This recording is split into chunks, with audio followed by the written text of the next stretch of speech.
Hello, everyone. My name is Diana, and I am a clinical counselor with the Student Health Center, and we are back. We are collaborating with the athletic department, touching on different topics, and today we are here to talk with you all about navigating multiple roles, and I do have my colleague here with me, so I'll pass it on over. Hi, everyone. My name is Katie, a professional clinical counselor intern here at City. I'm really excited to be teaming up with Diana again to present these cool workshops for student athletes, and I'm sure applicable to others as well. So we're really excited to talk about how to navigate multiple roles.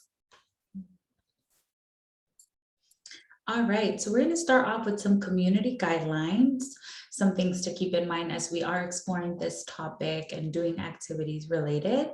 The primary is that students first, right? So in this phase, our focus is really to be able to assist students and kind of keep what they're bringing forth as the primary focus.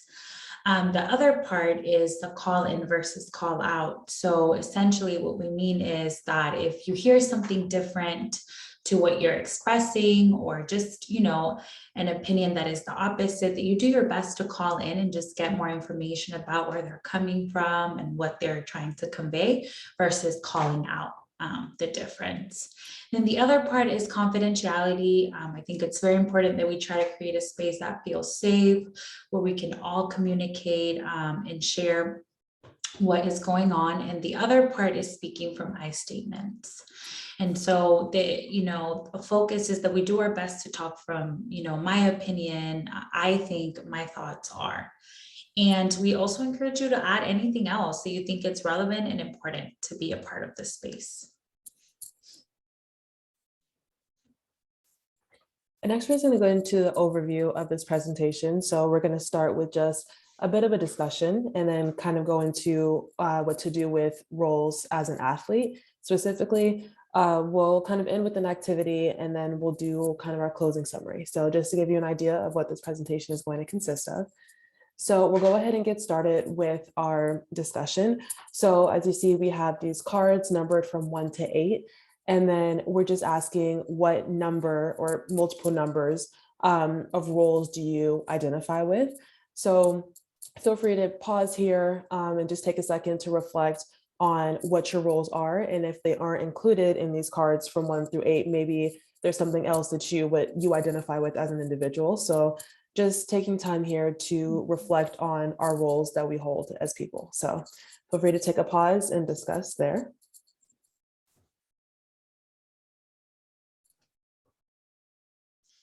So thank you so much for completing that activity and connecting. So now in this part, we're gonna go ahead and discuss a little bit about, primarily what comes up for you when you hear multiple roles.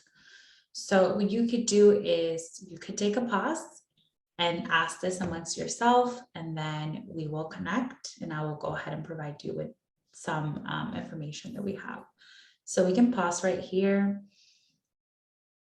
Okay, everyone, if you've already kind of talked with each other and kind of, brought up what are some of the things that come up, we also want to discuss additional things that can occur when we are holding multiple roles, right? So we want to discuss that there is emotional and mental things that can happen when we're wearing different hats. Some of the primary things that can occur are maybe feelings of, being stressed, overwhelmed, maybe anxious, fear of disappointing, others, so we can hold those hats or, balance every single one of them. Also this component of feeling burned out from just carrying all of these different responsibilities, and also maybe a challenge with saying no to other responsibilities and things that are being assigned. And lack of boundaries. So these are some of the things that maybe we could see that affect our emotional and our mental well-being. But physically, we can also get, a few cues about how stressed or overwhelmed we are with carrying these roles. Some of those things could be feeling exhausted, feeling confused. Maybe you feel caught in the middle or in between your roles, right? If I go here, maybe I can't go there, or I can't fulfill this or that. Other ways could be headache, could be tension, and that could be like, tension in maybe different parts of your body, like shoulders tends to be a big one, and lower back. And then other things could be also just, problems with sleeping. And, another thing that comes up is emotion. So sometimes frustration can be one of the main emotions that is portrayed when we're just feeling very overwhelmed about all the roles. So we just wanted to touch on that and just give you some insight about how it can look in these different components or parts of yourself. And we also have,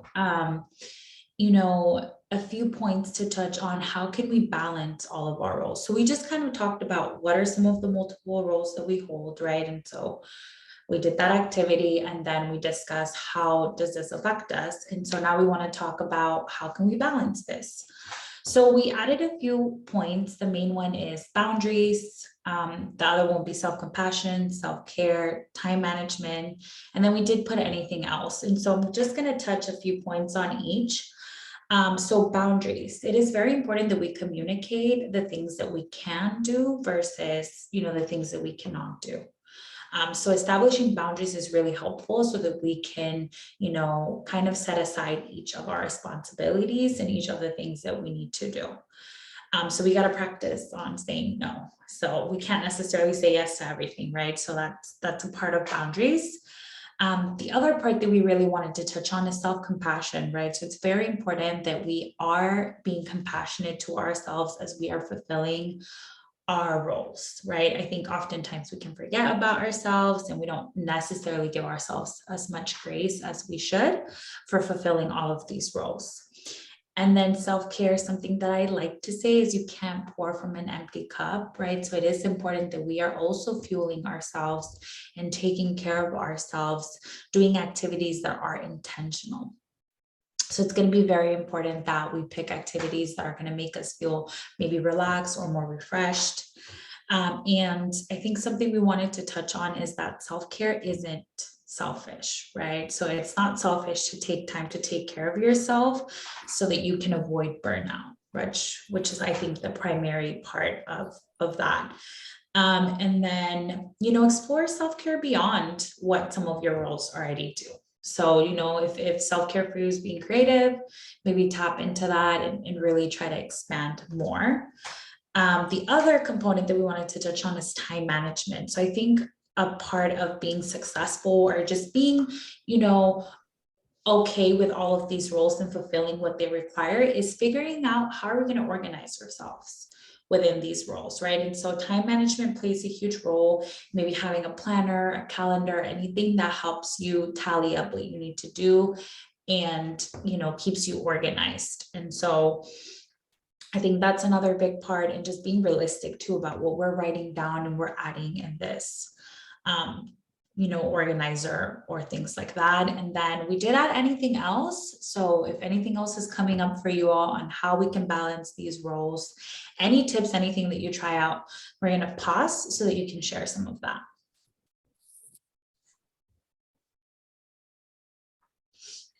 All right, well, thank you, Diana, and thanks everyone who maybe reflected on if there's additional things that you would like to add to your own individual list. So I'm going to kind of get into how you can incorporate the things that Diana just mentioned as an athlete. I think sometimes a lot of advice is given to people in general, but sometimes you have a certain identity or a certain role and you think, well, how is that going to apply to me? Maybe other people can do that, but maybe with my situation, I can't. So with this collaboration being specifically for athletes, we wanted to speak specifically for athletes and how to incorporate how to navigate the multiple roles. So one is that there's different practices. So the athlete role is different than any other.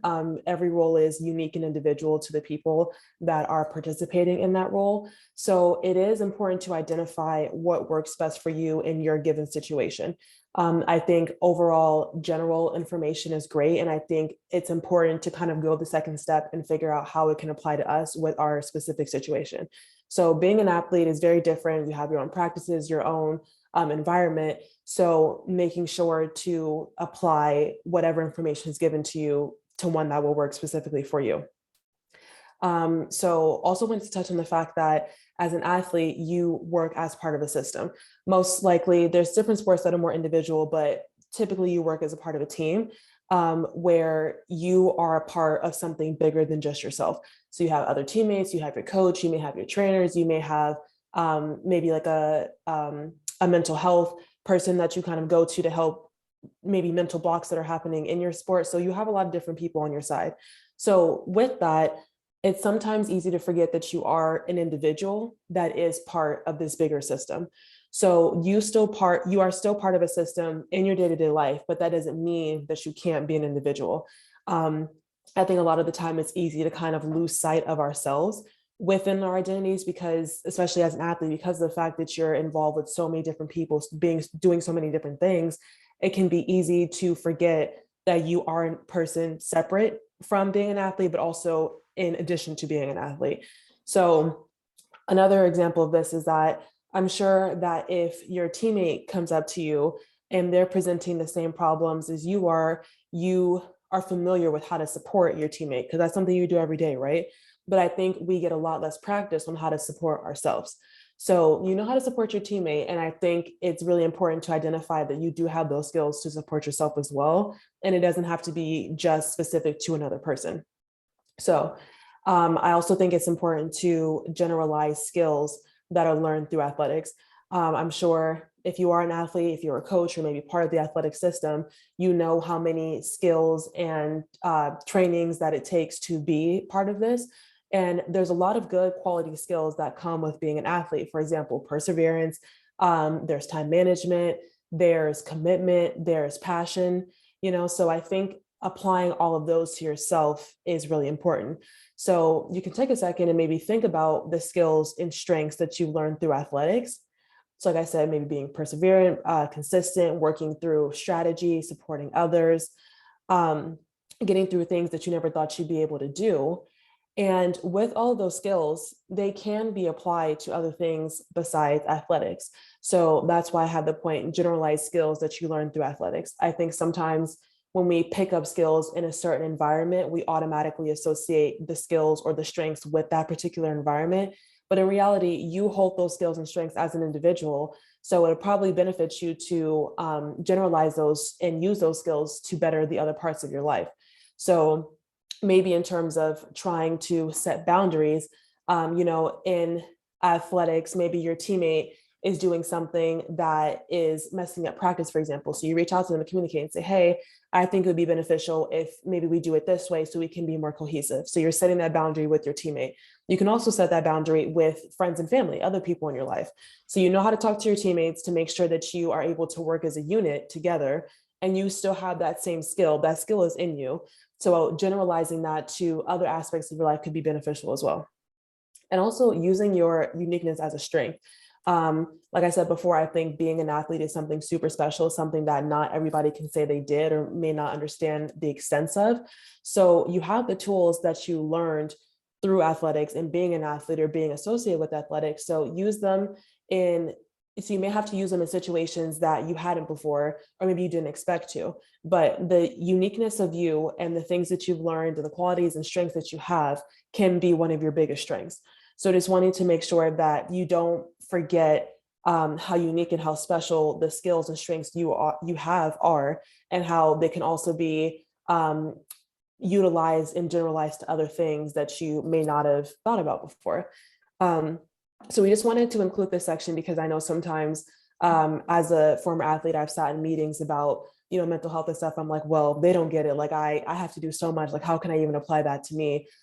So this is a slide specifically stating that we know athletics and the athlete environment can be very different than others, but these are some specific ways that you can put into practice that you may not have considered before.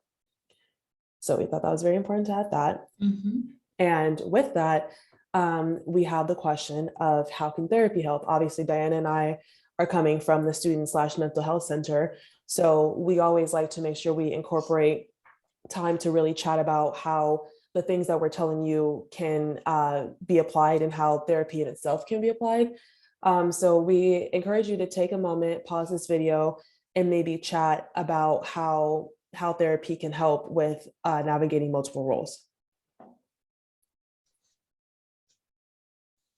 All right, and hopefully you had time to discuss the answer to this question, and some things that Diane and I thought about is therapy can help navigating multiple roles by providing you with a safe space. You may not have thought that this would be something that you would be able to talk about with someone. You may have felt guilt, maybe some shame, maybe overwhelmed with the amount of roles that you had to navigate. Maybe feeling guilt because you feel like you may have to let one go or may have to not attend to one as much as you usually would. So therapy can provide a safe space for you to process those things. Also, it can encourage communication, not only for you communicating your needs and your wants and your boundaries, but also communicating with someone else to help you understand how these things could be affecting you. Therapy can help by providing accountability. Your therapist is someone who is there to help walk along with you in this journey of your own individual growth, and having someone by your side supporting you in a non-judgmental way consistently throughout the entire journey is something that can help you stay accountable in your growth and help you become the person that you would want to become, whatever that means for you. Therapy can also help by providing confidentiality. Obviously, we don't discuss anything that comes up in sessions with anybody else. And then also maybe you feel that you don't want your teammates to know that you are struggling, or your coach or your trainer or your family to know that you're struggling with navigating multiple roles. Maybe it has to do with athletics, maybe it doesn't.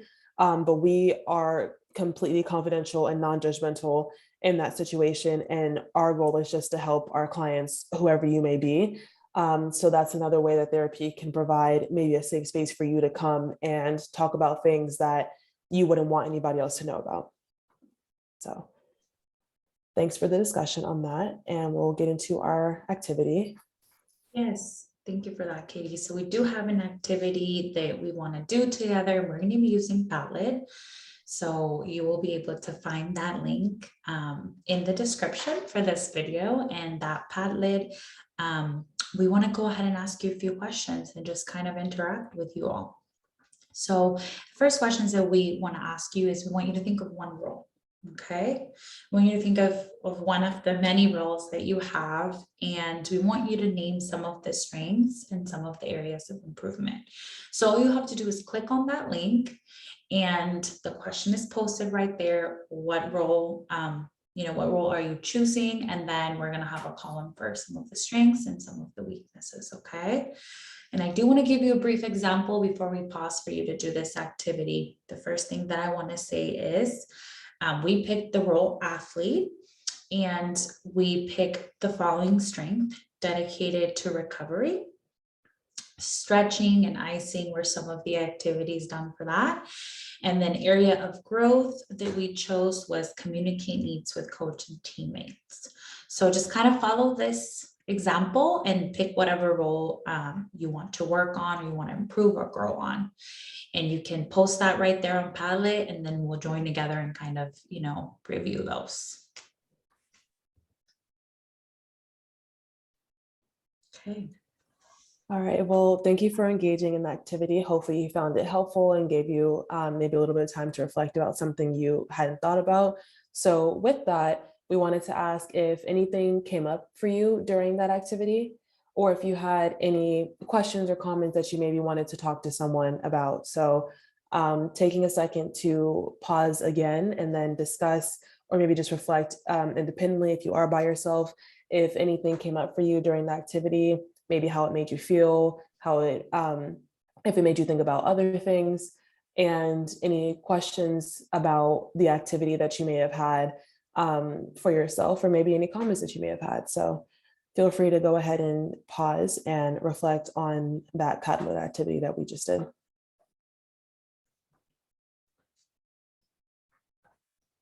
Okay, thank you so much for doing that. So we do want to share with you all some resources. I'm just going to take a moment to share the Nod app. So the Nod app is an app that we offer through our clinic. It really taps into positive psychology and the science of social connections. So the focus of the app is to help you maybe, grow or improve those areas of, of connecting with one another. Maybe you struggle with starting conversations. So there's tips. There's also opportunities for reflection if there's certain areas that you want to reflect on. So it's everything kind of social connection and positive psychology. And so this app is fully free for you if you are a student here on campus. You can take advantage by just scanning this QR code that you see right here on the slide. That should take you to the app. You'll have to download the app. And once it's installed, you just have to select San Diego City College as the choice of institution. There will be a list, so just scroll down and choose City College. And then create your own username and password, and that should, grant you access to the application. There may be an email confirmation, so just keep an eye out for that. But yeah, we're offering this for free, and we're hoping that it can support students in those areas. And we wanted to share. Thanks for that awesome resource, Diana. And we'll go into some other resources we have. So obviously we're from the Student Health Center, so you can feel free to access the mental health services that we offer via telehealth. So we're still seeing clients on Zoom. So for more information regarding our availability or to make an appointment, you can visit our website. And there's our website listed there.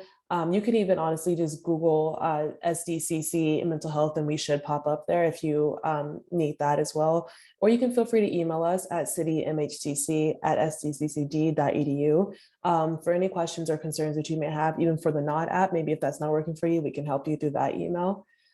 We also have the Access and Crisis line. So there is a phone and text line offered by San Diego County that can be used 24 hours a day, 7 days a week, every single day of the year. If you or someone you may know is in a crisis or needing support and looking for resources, so you can access it by calling the phone number 888-724-7240, or you can text the word courage to 741-741. Both of these resources are completely confidential, meaning that they won't show up on your phone bill if that's something you're worried about or someone you may know is worried about. So 100% confidential, and it's a great resource. We also offer the Shine app, kind of similar to the situation with the Nod app. So we offer memberships to the Shine app. So there's an app that offers diverse mindfulness activities, so meditation, grounding, reflection. So if you're interested, you can reach out to us at the same email I provided, citymhtc@sdccd.edu, and we can assist you if you're interested in that app. And then Diana just mentioned the Nod app. And then we also have this website, the Mindfulness UCLA Institute. That's a great website that you can access more meditation transcripts or breathing exercises, and honestly, a lot of other things. So kind of similar to the other apps that we recommended. And then there is the link for that as well. So those are just some resources that we like to provide. And if they may not be relevant to you, they may be relevant to someone you may know. So feel free to screenshot and just keep these resources in your back pocket, because you never know when you may need them. So that is all. And then we wanted to say thank you for joining us. We have one last part of our series on April 26th, which is celebrating every part of you. So we hope that you are able to join us and join the end of our workshop series. So thank you all so much for watching and participating with us. Thank you.